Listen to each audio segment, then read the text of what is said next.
ओम शांति। आज के सेशन में हम जानेंगे रीप्रोग्रामिंग ऑफ माइंड, कैसे हम अपने मन की पावर को बढ़ाएं। तो इसके लिए हमें कुछ टिप्स को फॉलो करना है। सबसे पहली चीज, हमें अपनी लाइफ में एनालाइज करना है। जो चीजें मेरे कंट्रोल में नहीं है, पहले उनको समझना है, क्योंकि जो चीजें मेरे कंट्रोल में नहीं है तो उसमें हमने वरी क्यों करना, उसमें अपने माइंड की पावर को डिप्लीट क्यों करना। जैसे फैमिली, फ्रेंड्स, वर्क, स्टडी, क्या ये चीजें हमारे कंट्रोल में हैं? अगर आपसे पूछा जाए क्या इन चीजों को आप कंट्रोल कर पाओगे? नहीं। क्या लोग हमारे साथ वैसा बिहेव करेंगे जैसा हम चाहते हैं? हम सिर्फ एफर्ट कर सकते हैं बेटर बनने के लिए। इसी तरह हमारी लाइफ की कुछ सिचुएशंस पकड़ते हैं, जैसे हम ट्रैफिक जैम में फंस जाएं, क्या उसमें आपका कंट्रोल है? नहीं। बट फिर भी देखें हमारा मेंटल स्टेज वहां क्या हो जाता है। आप किसी ऐसे एरिया में गए जहां आपका नेट 5G की जगह 2G की स्पीड पे चल रहा है, अब क्या वो आपके कंट्रोल में है? नहीं। तो फिर उसमें वरी क्यों कर रहे हैं?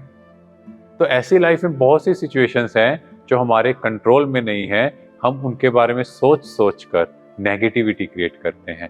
तो इसीलिए लाइफ में एक थंब रूल बना के रखो। जैसे हम एक मूवी देख रहे हैं, उस मूवी में मुझे कोई कैरेक्टर पसंद नहीं है, मुझे कोई सीन पसंद नहीं है, क्या मैं उसे बदल सकता हूं? नो। अगर आप उसे बदल ही नहीं सकते, आप क्या करते हो? उस मूवी को पॉपकॉर्न के साथ एंजॉय करते हो। ऐसे ही अपनी लाइफ को भी पॉपकॉर्न के साथ एंजॉय करें, जो सीन आ रहा है उसमें मजे करें।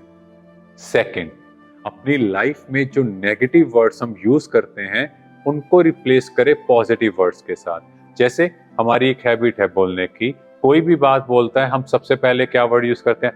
ना, मेरे से नहीं होगा। इस वर्ड को चेंज करें, बोले yes I can do it. तो ना वर्ड को रिप्लेस करें, because it carries negative energy. Second, हम बार बार यूज करते हैं, कोई भी फोन आए, क्या आप आओगे? Sorry I am busy. Busy, परमात्मा कहते बी इजी, हमेशा इजी रहो। एंड थर्ड थिंग, हम बार बार बोलते हैं आई डोंट हैव टाइम, मेरे पास टाइम नहीं है। टाइम कहाँ जा रहा है? हम बार बार सोच सोच कर ये क्रिएट कर लेते हैं मेरे पास टाइम नहीं है। ऑलवेज से मैं बिजी हूं बट इजी हूं और मेरे पास टाइम है। उसके बाद कोई सामने वाला व्यक्ति कुछ भी कर रहा है, हम हमेशा क्रिटिसाइज करते हैं, हम हमेशा कोई ना कोई नेगेटिव वर्ड यूज करते हैं, वो ऐसा है वैसा है, उसको स्टॉप। क्योंकि जैसे ही वो नेगेटिव वर्ड मेरी लाइफ में बार बार यूज होगा, कहीं ना कहीं मेरी एनर्जी भी तो चेंज हो रही है, बिकॉज जो सोच रहे हैं मेरे बॉडी के अंदर वैसे हार्मोन सिक्रीट हो रहे हैं। तो मुझे उस टाइम भी हर एक के लिए पॉजिटिव वर्ड यूज करना है। भाई जो कर रहा है वो इसका पार्ट है, लेट हिम डू, जो करना है करता जाए। मेरी लाइफ का सेकंड थंब रूल, मुझे हमेशा खुश रहना है। Third thing, create positivity out of adverse conditions.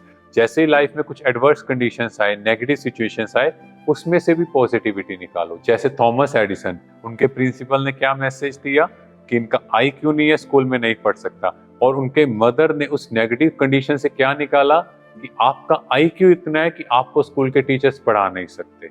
ऐसे ही साइंटिस्ट नॉर्मन कजन्स, उन्हें ऐसी इलनेस थी जिसमें वो कुछ टाइम में मर सकते थे, बट उन्होंने उसको ऐसे पॉजिटिविटी से फेस किया कि अपनी लाइफ को ऐसा बना दिया कि लोग उन्हें बुलाने लगे कि आप हमारे यहाँ आओ और मोटिवेशनल सेशन दो, हमें भी मोटिवेट करो। उस नेगेटिव कंडीशन को भी उन्होंने पॉजिटिविटी में कन्वर्ट कर दिया। The man who forgot to die, जिनको टाइप 4 लंग कैंसर था, उन्होंने अपनी लाइफस्टाइल को चेंज किया, नेचर के साथ टाइम स्पेंड किया, फ्रेंड्स के साथ टाइम स्पेंड किया, और कहते वो मरना भूल गए और 1 नॉट 2 ईयर्स वो जीवित रहे। तो अब हमें समझ आया कि कैसे हम नेगेटिव सिचुएशन में भी पॉजिटिविटी क्रिएट कर सकते हैं। रेस्ट हम कल के सेशन में जानेंगे। Thank you. ओम शांति।